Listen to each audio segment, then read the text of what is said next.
The examination hall smelled like recycled air and fear.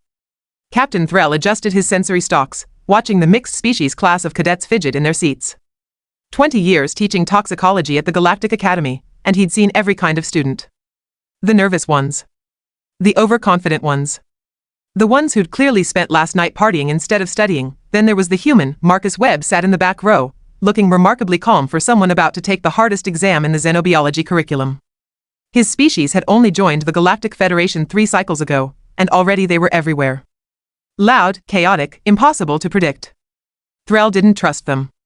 Attention, Threll announced, his voice translator crackling slightly. You have 2 standard hours to complete this assessment. The rules are simple. Answer each question thoroughly. Show your work. Do not, under any circumstances, attempt to access your neural links or data pads. We will know. A Metherian in the front row raised 3 of her appendages. Professor? How many questions are on the exam? 1. The room erupted in confused chittering and whispers. Threll allowed himself a thin smile. This was his favorite part. Silence, he commanded, and the room obeyed. Your task is straightforward. Name 1 poison. Describe its chemical composition, its mechanism of action, and provide an antidote if one exists. Specificity and accuracy will determine your grade. Begin. The cadets bent over their terminals immediately. Threll paced between the rows, his hooves clicking against the polished floor. Most students would pick something obvious. Cyanide compounds. Neurotoxins from the swamps of Valoris Prime. Maybe, if they were creative, something biological like tetrodotoxin. He paused at Marcus's station, expecting to see the human frantically searching his memory banks like the others. Instead, Marcus was laughing, actually laughing. His shoulders shook with barely suppressed amusement, and he'd covered his mouth with one hand as if trying to contain the sound. His eyes were bright with something that looked disturbingly like joy. Cadet Webb, Threll said coldly. Is something amusing about this examination? Marcus looked up, his face flushed that peculiar pink color humans turned when experiencing strong emotion. I'm sorry, Professor. It's just 1 poison? Really? Just 1? That is the requirement, yes. Okay. Marcus wiped his eyes. Just making sure I understood correctly. Threll moved on, suspicious but unable to identify any actual violation. Behind him, he heard the rapid clicking of Marcus typing. Fast, even for human standards. Whatever the cadet was doing, he was certainly committed to it. 90 minutes later, Threll called time. Submit your answers now. You will receive your results within 2 standard days. The cadets filed out, most looking exhausted or uncertain. Marcus practically bounced out of the room, still wearing that insufferable grin. That evening, Threll sat in his office reviewing the submissions. He poured himself a glass of Andorian mineral water and settled into grade. This part was usually tedious but satisfying. Most cadets demonstrated basic competency. Some exceeded expectations. A few would need to retake the course. Then he opened Marcus Webb's file. The document was 47 pages long. What in the name of the founders? Threll breathed, his stalks curling in confusion. The title read, A Comprehensive List of Toxic Substances Commonly Found in Human Residential Food Preparation Areas, with special emphasis on kitchen storage. Threll started reading. Number 1, sodium chloride. Common name, table salt. Chemical formula NaCl. While essential for human biological function in small quantities, the median lethal dose, or LD50, is approximately 3 grams per kilogram of body weight.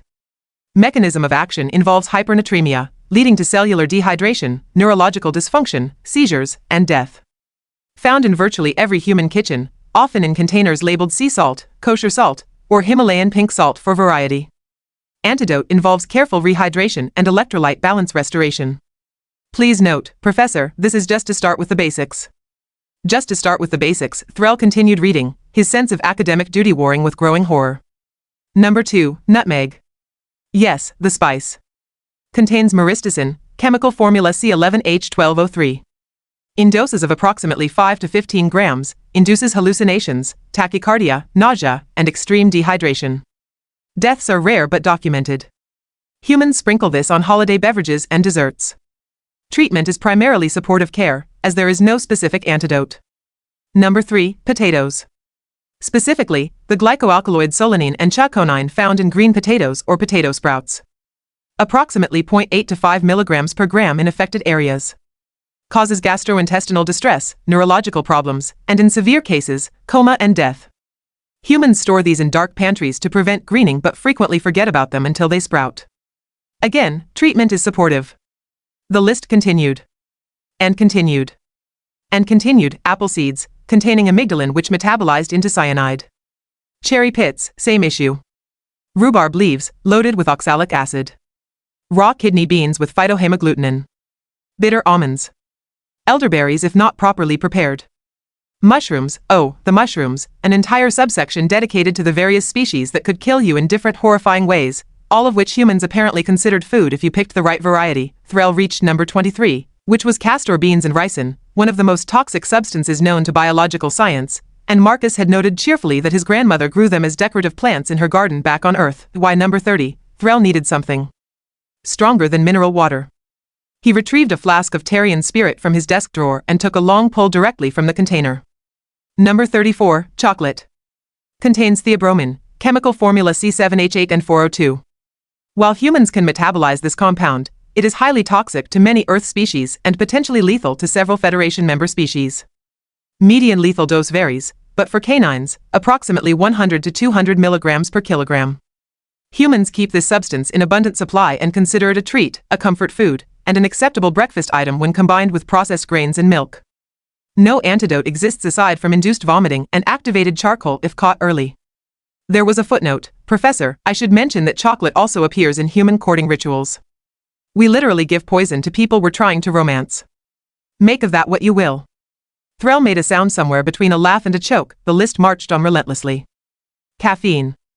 Alcohol, with an entire page dedicated to ethanol toxicity and the somehow even more toxic methanol. Raw eggs and salmonella. Improperly canned foods and botulism, one of the deadliest toxins in existence.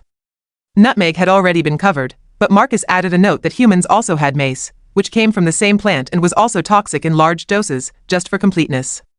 By number 40, Threll was questioning every decision that had led him to this moment. Human kitchens were apparently death traps. Arsenals of chemical warfare disguised as quaint cooking spaces. And they lived like this? Voluntarily, number 43 was antifreeze, which Marcus clarified was sometimes stored in garages adjacent to kitchens, and contained ethylene glycol. Tastes sweet, Marcus had written. That's the really dangerous part. Kids and pets are attracted to it. Adults hopefully know better. Hopefully. Threll continued reading through numbers 44, 45, and 46. His hands were shaking slightly, then he reached number 47. And finally, Professor, water. Chemical formula H2O.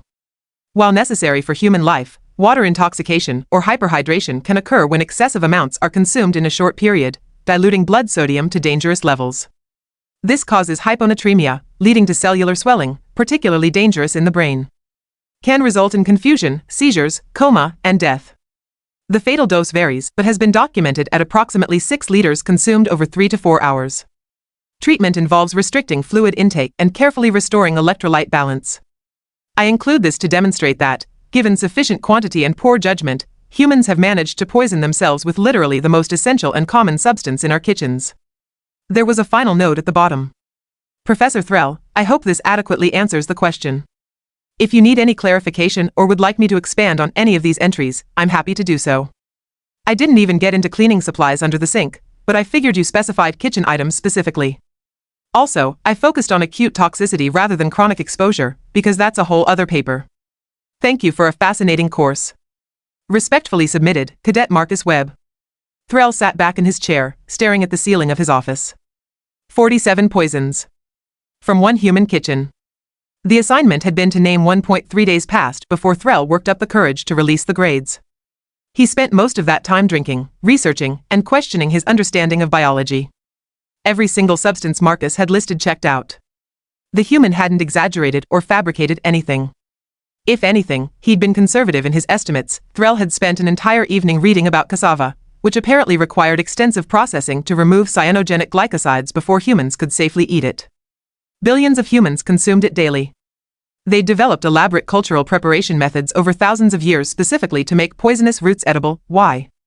Why not just eat something that wasn't trying to kill them? The research spiraled. Earth was a Category 4 death world, he knew that already. High gravity, extreme temperature variations, aggressive megafauna, weather systems that could flatten entire settlements. But the food? The food was also trying to murder them, and they just adapted. Learned which parts to eat and which parts to avoid. Figured out that cooking, fermenting, or processing could neutralize toxins. Sometimes they didn't even bother with that part. They just ate it anyway and called it building character or boosting the immune system. Threll had found documentation of humans deliberately eating capsaicin, a compound that triggered pain receptors and caused a physiological stress response indistinguishable from actual injury. They called it spicy food and considered it entertainment. They were insane. All of them. When he finally posted the grades, he marked Marcus with a perfect score and added a note requesting a meeting. He needed answers. For his own sanity, he needed to understand. Marcus arrived at his office the next morning, still wearing that easy smile that now seemed slightly sinister. How could someone be so cheerful when surrounded by constant mortal danger? You wanted to see me, Professor? Threll gestured to the chair across from his desk. Sit. Please. Marcus sat, looking curious but not concerned. Another human trait Threll had noticed. They were either completely paranoid or entirely too relaxed, with no middle ground. Your exam, Threll began, then paused. Where did one even start? It was comprehensive. Thank you, sir. That wasn't necessarily a compliment. Threll pulled up the document on his display. 47 poisons, Cadet Webb. The assignment was to name one. I know, sir. Marcus had the audacity to look apologetic. I got a little carried away. But you did say to be thorough, and I figured more information couldn't hurt. Couldn't hurt, Threll repeated flatly. Your entire species is apparently living in self-created toxic waste zones, and you think more information couldn't hurt. Well, when you put it like that. Marcus laughed, that same bright sound from the examination hall. Look, Professor, I get that it seems weird from an outside perspective. But honestly? We don't think about it most of the time. It's just the food. Yeah, some of it can kill you if you're dumb about it, but so can a lot of things. You learn what's safe, what's not, and you move on. Threll leaned forward, his sensory stalks focusing intently on the human. Your grandmother grows ricin as a decorative plant. The castor bean plant is actually really pretty, Marcus defended. Big pretty leaves, nice flowers. She knows not to eat it. It's one of the most deadly substances known to science. Right, so she definitely knows not to eat it. Marcus spread his hands as if this was perfectly reasonable logic. Professor, with respect, I think you're overreacting a bit. Every species has dangerous stuff in their environment. We just happen to have a lot of it concentrated in food storage areas. A lot, Threll said. Cadet, I've been teaching xenobiology for 2 decades. I've studied toxic compounds from 400 different worlds. Your species keeps more poisons in a single residential food preparation area than most civilizations have on their entire planets. Huh. Marcus considered this. Yeah, okay, that's fair. But again, we know how to handle it. Education and common sense go a long way. Common sense. Threll wanted to laugh but feared it would sound hysterical. You mentioned that humans give chocolate as romantic gifts. Chocolate is toxic. To some species, sure. Not to us, though. Well, not in normal amounts. Marcus grinned. And yeah, the courting ritual thing is a bit funny when you think about it. Nothing says I love you like theobromine. This isn't funny, Cadet. Kind of is, though. Marcus's expression softened slightly. Professor Threll, I think I understand what's bothering you. You look at our kitchens and see danger. We look at them and see dinner. It's a perspective thing. Perspective, Threll muttered. He took a breath, trying to organize his thoughts into something resembling academic discourse. Let me ask you something. When you were growing up, how many times were you warned about these substances? Marcus thought for a moment. I mean, constantly? Don't eat raw chicken, wash your hands, don't stick your face in the cleaning supplies, don't eat the pretty berries in the woods, check your mushrooms twice, cook your beans properly, don't drink the stuff under the sink. Pretty standard childhood stuff. Standard, Threll echoed. On my homeworld, we have 3 toxic plants. 3. They're all clearly marked, grow in remote areas, and children learn to identify them in primary education. That's it. That's the entire list. Sounds boring, Marcus said, then quickly added, I mean, safe. Sounds safe. Which is good. Safety is good. Threll stood and walked to his window, looking out over the academy grounds. Students of dozens of species moved between buildings, attending classes, living their lives. Normal lives, where food was just food and kitchens weren't chemical warfare laboratories. Do you know what terrifies me most about your exam, Cadet Webb? That I didn't stop at 10? That you specified kitchen only. Threll turned back to face him. You noted that you didn't include cleaning supplies, garage storage, or chronic exposure toxins. Which implies there's more. Significantly more. Marcus had the decency to look slightly sheepish. I mean, yeah. If we're talking about everything in a typical human household, we'd be here for days. Garden shed alone would add another 20 or 30 items. Antifreeze, pesticides, herbicides, rat poison, paint thinner. Stop, Threll said weakly. Just stop. Sorry, Professor. They sat in silence for a moment. Outside, a group of Palaxian students laughed about something, the sound filtering through the window like music from a saner universe. Why? Threll finally asked. That's what I really want to know. Why do humans live like this? Your species could colonize worlds with less hostile environments, eat foods that don't require extensive safety protocols, eliminate these risks entirely. Why don't you? Marcus leaned back in his chair, considering the question seriously. Honestly, Professor? I think it's because we don't see them as risks anymore. They're just part of life. Every species adapts to their environment, right? We adapted to Earth. Earth had stuff that could kill us, so we learned to work with it, around it, sometimes in spite of it. The foods that are tricky to prepare? They're often the most nutritious or calorie-dense. The spices that trigger pain responses? They also have antimicrobial properties and helped preserve food before refrigeration. Everything has a reason, even if it looks crazy from outside. That's... Threll paused. Actually a reasonable explanation. Thanks. I try. Marcus stood, sensing the meeting was coming to a close. Is there anything else you need, Professor? References? Sources? A list of antidotes to keep handy if you ever visit Earth? That last one isn't a joke, is it? 90% joking, Marcus admitted. But yeah, maybe brush up on your toxicology before visiting. Just in case. Threll watched him head toward the door, then called out. Cadet Webb? Marcus turned. Yes, sir? Your grade stands. Perfect marks. It was an exceptional piece of work, even if it did cause me to question my career choices. Appreciate it, Professor. Marcus grinned. And hey, look on the bright side. There's a bright side? Sure. Now you know that if humanity ever turns hostile, you definitely don't want to get invited to dinner. He left before Threll could formulate a response to that deeply disturbing observation. The next day, Threll submitted a formal proposal to the Academy Board. He wanted to create a new elective course, Survival Guide to Death World Species and Their Domestic Environments. He figured it might save lives someday. The proposal was approved within hours. Apparently, he wasn't the only instructor who'd had concerning encounters with human normalcy. 3 months later, the course was oversubscribed. Students from every discipline wanted in. Word had spread about Marcus's exam, and now everyone wanted to know what other horrors lurked in human daily life. Threll found Marcus in the cafeteria one afternoon and slid into the seat across from him. The human was eating something that looked suspiciously like it might contain several items from the list. Cadet Webb, I wanted to thank you. Marcus looked up, surprised. For what, Professor?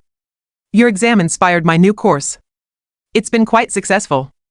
Enlightening, in a horrifying sort of way. Happy to help? Marcus said uncertainly. What are you covering? This week, human food preservation techniques. Next week, the concept of extreme sports and why humans voluntarily jump off cliffs with fabric straps. Threll paused. I'm trying to understand your species better. For academic purposes. And how's that going? Poorly, Threll admitted. The more I learn, the less sense you make.